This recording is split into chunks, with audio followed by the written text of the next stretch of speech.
ये है talks news network और आप देख रहे हैं पॉलिटॉक्स, राजनीति का कच्चा चिट्ठा। केंद्रीय वित्त मंत्री निर्मला सीतारमण ने मंगलवार को आम बजट 2022-23 लोकसभा में पेश किया है। अपने 90 मिनट की स्पीच के दौरान वित्त मंत्री ने कई बड़ी घोषणाएं भी की है, लेकिन विशेषज्ञों का कहना है कि सरकार द्वारा पेश किए गए इस आम बजट में आम जनता को कुछ नहीं मिला। प्रधानमंत्री मोदी ने जहां इस बजट को देश के विकास का बजट बताया है, तो वहीं विपक्षी दल इस बजट पर लगातार सवाल उठा रहे हैं। वायनाड सांसद एवं कांग्रेस नेता राहुल गांधी ने आम बजट पेश होने के बाद केंद्र की मोदी सरकार पर निशाना साधा और ट्वीट करते हुए लिखा कि मोदी सरकार के बजट में कुछ नहीं है। मध्यम वर्ग, वेतनभोगी वर्ग, गरीब और वंचित वर्ग, युवाओं, किसानों और एमएसएमई के लिए कुछ नहीं है। वहीं कांग्रेस के दिग्गज नेता और पूर्व वित्त मंत्री पी चिदम्बरम ने इस बजट को मात्र लॉलीपॉप बताया। कांग्रेस मुख्यालय पर आयोजित एक प्रेस वार्ता को संबोधित करते हुए पी चिदम्बरम ने कहा कि आरबीआई की जगह आज वित्त मंत्री निर्मला सीतारमण ने ये ऐलान किया कि क्रिप्टो करेंसी अब देश में वैध होगी। ये सब कुछ जो किया गया है वो देश के काफी अमीर लोगों के कहने पर किया गया है, जो कि भारत के 99.99% लोगों के लिए फायदेमंद नहीं है। पूर्व वित्त मंत्री पी चिदम्बरम ने कहा कि जब से देश में भाजपा की सरकार आई है, तब से भारत में अमीर और ज्यादा अमीर होते जा रहे हैं।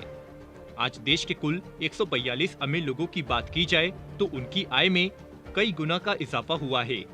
सरकार को मिलने वाला कुल पैसा 42 लाख करोड़ है और इन सभी अमीरों ने अपनी संपत्ति में लगभग 30 लाख करोड़ रुपए की बढ़ोतरी की है। अब वो वक्त दूर नहीं है जब वो सरकार को मिलने वाले कुल पैसे से आगे निकल जाएंगे। आम जनता के मुद्दों को उठाते हुए पी चिदम्बरम ने कहा कि भारत की अर्थव्यवस्था अब तक महामारी के पहले वाले स्तर पर नहीं पहुंच पाई है। 2 सालों में 84% परिवारों की आय को जोरदार झटका लगा है। प्रति व्यक्ति आय बढ़ने की बजाय कम हो रही है। आज देश में मोदी सरकार द्वारा करीब 4.6 करोड़ लोगों को भीषण गरीबी में धकेल दिया है।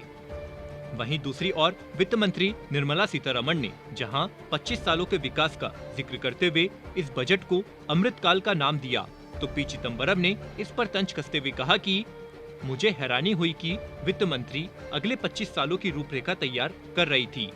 सरकार ये मानती है कि फिलहाल किसी मुद्दे पर ध्यान देने की जरूरत नहीं है और वर्तमान में रह रहे लोगों को अमृतकाल के उदय होने तक शांति से बैठकर इंतजार करने को कहा जा सकता है। यह भारत के लोगों, खासतौर पर गरीबों और वंचितों का मजाक उड़ाने के अलावा और कुछ नहीं है। वहीं बात करें चुनावी राज्य उत्तर प्रदेश की, तो मुख्यमंत्री योगी आदित्यनाथ ने आम बजट को लेकर कहा कि ये बजट आत्मनिर्भर भारत की अर्थव्यवस्था को बढ़ाने वाले बजट का हम स्वागत करते हैं।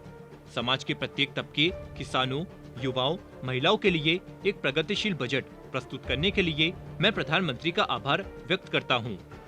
वहीं सूबे की प्रमुख विपक्षी पार्टी समाजवादी पार्टी के मुखिया अखिलेश यादव ने कहा कि काम कारोबार सब हुआ चौपट, ऐतिहासिक मंदी, लाखों की नौकरी कर गई चट, आम जनता की आमदनी गई घट, बेकारी बीमारी में बैंकों में जमा निकली सारी बचत, अब लोगों की जेब काटने के लिए आया भाजपा का एक और बजट।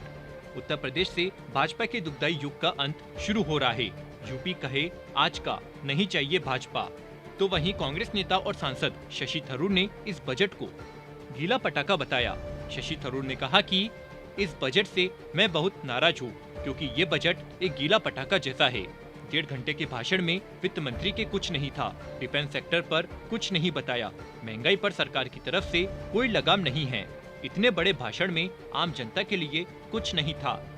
वहीं पश्चिम बंगाल की मुख्यमंत्री ममता बनर्जी ने कहा कि बेरोजगारी और महंगाई से कुचले जा रहे आम लोगों के लिए बजट शून्य है। सरकार बड़े शब्दों में खो गई है, जिसका कोई मतलब नहीं है।